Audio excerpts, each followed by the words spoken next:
कपिल महामुनि का शब्द है अनुकंपा। भगवान के भीतर आत्यंतिक अनुकंपा भरी है। हमें देखते ही भगवान व्याकुल हो जाते हैं। कितने व्याकुल होते हैं, शब्द बड़ा विलक्षण है। शब्द है अनुकंपा। अनुकंपा में मूल शब्द है कंप। कंप कहते हैं हलचल को, द वाइब्रेशन। पदार्थ विज्ञान का एक नियम है कि एक पदार्थ में जब कंप निर्माण होता है तो अपने आप उसके समीप के दूसरे पदार्थ में भी कंप निर्माण होता है। इसके कंप वहां तक पहुंचते हैं।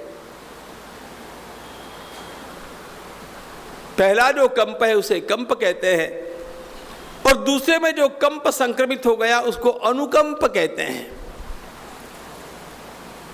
परमात्मा में हमारे भी लिए कितनी अनुकंपा जगेगी।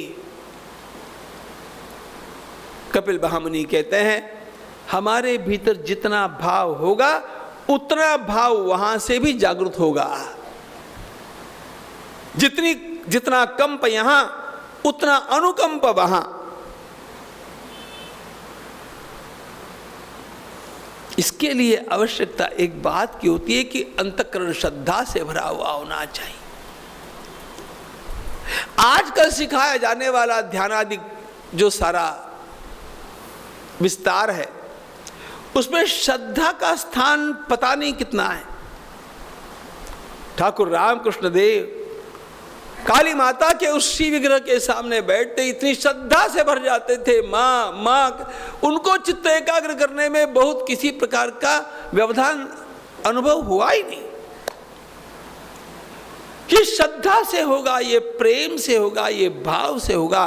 और जितना भाव हमारे भीतर होगा उतना रिस्पांस, उतना प्रतिसाद सामने से प्राप्त होगा। दक्षिणेश्वर जाकर के दर्शन करने वालों को आज भी वहां पर पाषाण की प्रतिमा दिखती है। जो कभी भी ठाकुर को पाषाण की प्रतिमा दिखी नहीं, वे कहते चिन्मयी ये तो मेरी मां है।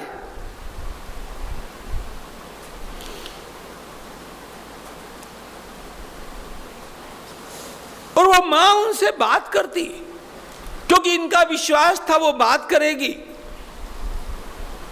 ये उससे बात करते थे क्योंकि उनका विश्वास था वो सुनती हैं।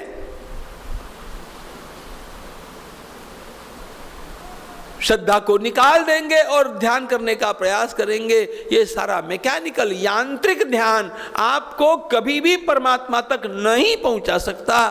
You require the love, the faith is must. और जितना ही भाव की जागृति आप में होगी उतना भाव परमात्मा के भीतर भी आपके लिए जगता है।